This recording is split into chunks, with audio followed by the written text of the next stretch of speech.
I think the main objection is that actually, when you read the biblical text, it doesn't demand it in any kind of shape or form. I mean, it simply doesn't tell us that you need the earth to be very young, actually. So, and it seems to me disappointing, therefore, to try and take the text in that kind of way. It seems to me to be abusing the biblical text, actually, to try and extract something out of it that isn't really there.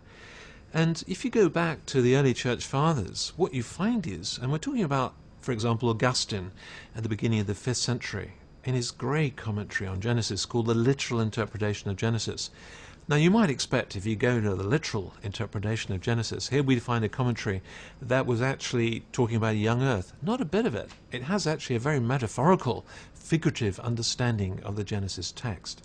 And so, even those early commentators who didn't have access to any of the dating of the earth that we have now recognize that the Genesis text is not about the age of the earth, it's about something quite different. But of course, the other reason why I think the young earth creationist position is really disappointing is that the science is simply overwhelming that the earth is very, very old. And basically, we've known it's very old since 1800, and even before people began to realize, it's much older than 10,000 years.